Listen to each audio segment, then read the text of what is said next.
Hi, this is Sue Jackson of the Book by Book blog, and I'm here today with the travel tag. This is really fun because I haven't done a tag in ages. It was a very busy summer and I really just didn't have time. So I wasn't actually tagged for this one, but I've seen several of the channels that I enjoy doing this tag, so I decided to jump in. Since I was looking for a tag to do anyway. So the travel tag was started by Gina at Gina Stan Your Books. I will link to her channel down below and the original post. Make sure you check out her channel. It's one of my favorites. I also saw the travel tag for the first time on Sandy's channel at Miss Reads a Lot. Again, I'll link to her travel tag down below. And just this morning, I saw it on the Grim Reader channel. So check that out as well. I'll include all the links. These are 6 pretty quick and easy questions. So I'm hoping to get through this pretty quickly. I kind of feel like I spent all this week editing book videos because I had some big ones last week. So I'm going to try to keep this short. So the questions all have to do with traveling and reading. So I wanted to explain a couple of things. My husband and I haven't been able to travel much for the last 3 years. And yes, there was a pandemic going on, but that normally wouldn't stop us because most of our travel is by car with our camper. So we've got our own little, separate world, separate home with us. And normally we still would have been traveling and camping in different places. But we've been caring for my father-in-law for the last, for the last 8 years. But he particularly needed focused care the last few years since the pandemic started. He just died this summer. He was 97, so he lived a good, long life. But in these last years, he had very severe dementia. So even though he was in a couple of different facilities, we didn't like leaving him for long because he just never knew where he was or what was going on. So we tried to visit every day. So that's why we haven't done much traveling in a very long time.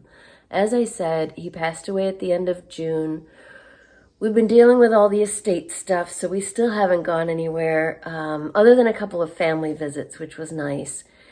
I have absolutely no plans to travel by plane for the foreseeable future. Now that there's no mask mandate, I have an immune disorder.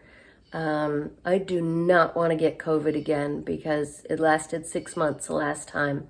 So I'm not going to get on a plane where nobody's wearing a mask right now. However, my husband is retiring at the end of this month.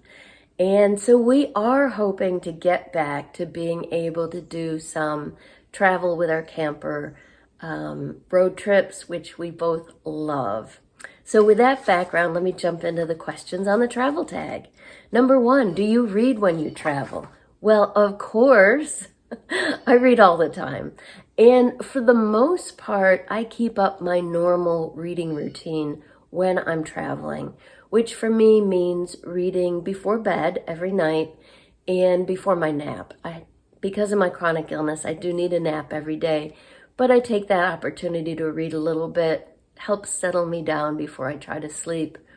So those are the 2 times of day when I read, and even if I'm traveling, I have to stick to that routine for my health. So I still have those times set aside for reading. Now, if we're traveling by car, I really can't read in the car. I get car sick. So I miss my nap time reading if we're in the car. I lay in the back seat and just nap without the reading, the pre-reading. But if we're in the car, we're usually listening to an audiobook, so that kind of makes up for it. And if we're traveling with our camper and camping, then I usually have more reading time than usual because camping, it's just complete relaxation. None of the to-do things bothering me from home, usually completely off the grid. And there's nothing to do but relax and enjoy yourself. And for me, of course, that means reading. So I do love extra reading when I'm camping.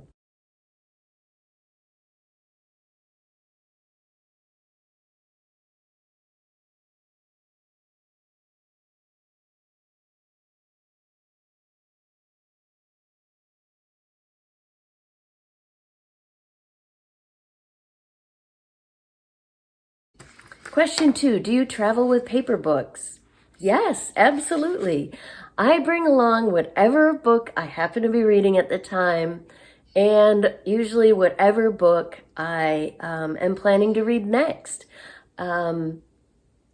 Because I don't travel a whole lot by plane, I don't worry too much about weight. In fact, question 3 is, do you travel with an e-reader? And the answer is sometimes. If I'm flying, I will bring my e-reader. The last trip we took by plane was in November 2019, probably like a lot of people around that time. And I did have a book I was reading, but I was near the end of it and I didn't want to carry 2 books. I do have to be really careful about what I'm carrying through airports because of my health. So I did bring my e-reader, my Kindle, for the time in the plane. So I brought that for the plane, but once we arrived at our destination, I opened up my suitcase and got back into the book that I had been reading at home. I guess I'm a creature of routine. I like to read what I want to read. Question 4, how many books do you pack when you travel? Well, like many readers that I've heard on other channels, I have a constant fear of running out of books. If I'm not at home with all of our bookcases, then I'm worried that I'm going to run out and not have anything to read. So I generally carry too many books when I'm traveling. And again, we're usually traveling by car, so it's not a problem. We took a trip this summer, just a weekend trip up to my hometown, Rochester, New York. We were going to be seeing family. It was a very short trip. We drove on Friday and returned on Sunday. I knew that I wouldn't have a lot of reading time. And I was in the middle of one of my big books for Big Book Summer. So I also knew intellectually that there was no way I was going to finish that book while we were gone. But I did still bring a backup book. So I'm always afraid of running out of things to read. Our son, our older son, he's 28 now, loves to read, avid reader, constantly reading. Every summer we would take he and his brother on a 3-week-long road trip with our camper. And our younger son doesn't really enjoy reading, but the older one does, and he would pack a full-size duffel bag full of just books. He'd have one duffel bag for his clothes and a separate one about this big for all of his books. Unlike me, he can read in the car, and we would generally go, from the East Coast out to Oklahoma or South Dakota where we have family, often even further than that, out to Colorado or New Mexico. And he would read the entire time in the car and while we were camping. So he'd get through most of those books in his car, in his duffel bag. I remember one summer when he was into the George R.R. Martin series, the Game of Thrones series, the Song of Fire and Ice. And, those books are like 1,200, 1,500 pages. And I think he got through like 4 of them on the trip.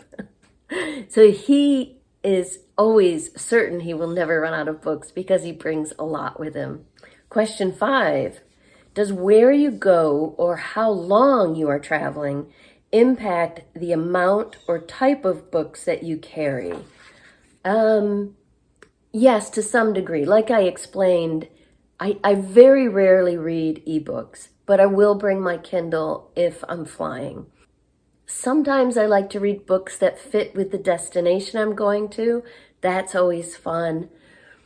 And in hindsight, I can usually remember where I was when I read a particular book, especially if it was a book that I really loved, that really engaged me.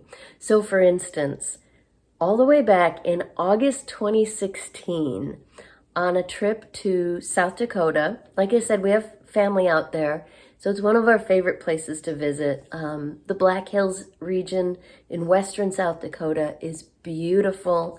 And I distinctly remember reading Cloud Atlas on that trip. It's such a wonderful, engrossing, magical book. And I remember the experience. We flew out that time because we didn't have enough time for a road trip.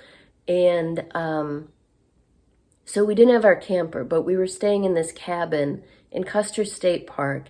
And I very distinctly remember reading Cloud Atlas and loving it.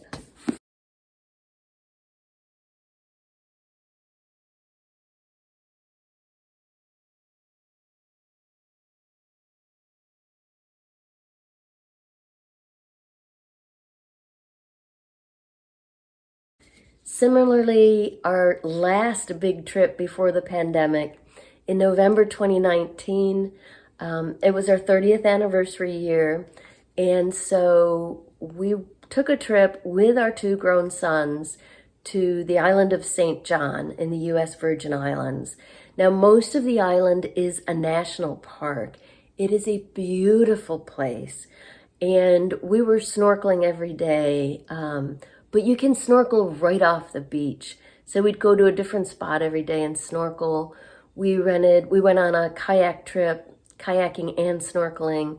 You know, we had a lot of fun, but I also very distinctly remember staying in the beautiful Airbnb cottage we rented, which was up high on a cliff overlooking the water. And I remember it was November, so it was nonfiction November, and I was reading a Jane Goodall book, Through a Window, My 30 Years with the Chimpanzees of Gombe by Jane Goodall. And somehow it just fit with the atmosphere, with the warm, humid, tropical weather, with being surrounded by nature. It was like the perfect book for the time. So I remember reading that then too.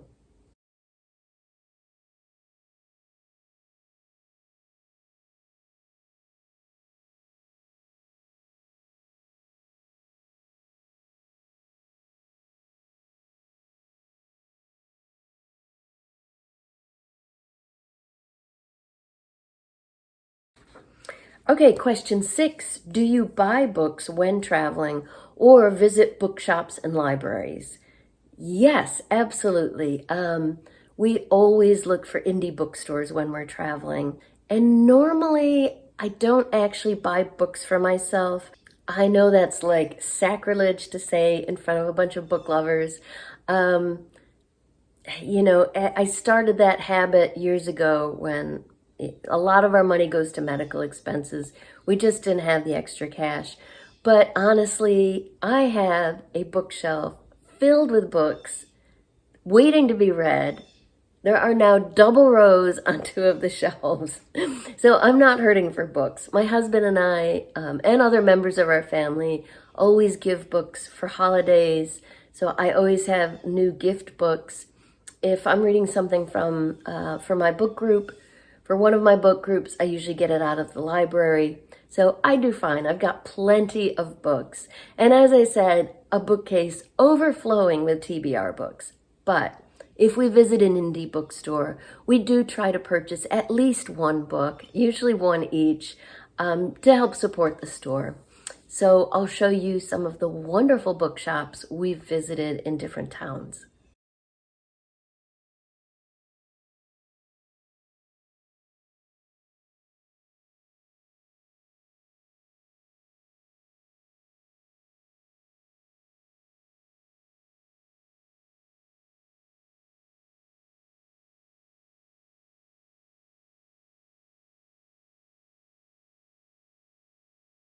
And finally, the last step is to tag some other traveling readers.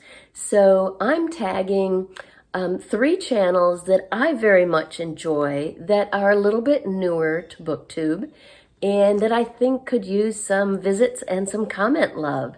So please, I'll include the links down below. Please visit these and I hope that they'll do the tag and that you'll enjoy those channels too. So I'm tagging Glorious Tomato. And I know she travels because she does some book videos that are also travel videos, which I love. Melissa Furman, a longtime online friend of mine from the blogging world, and she's just gotten back onto Booktube after a little bit of a break. And Dusty Book Sniffers, she is, sorry, I'm going to mess this up. She's on the other side of the world, either New Zealand or Australia. I'm not going to guess because I'm going to get it wrong. And she participated in Big Book Summer this summer, my challenge that I host. So I was really happy to get to know her, and I've been enjoying her channel. So check that out too. And that's it. I can't wait to get back to some road trips this fall, listen to some audiobooks with my husband, get some extra reading in. And how about you? Do you read while you travel?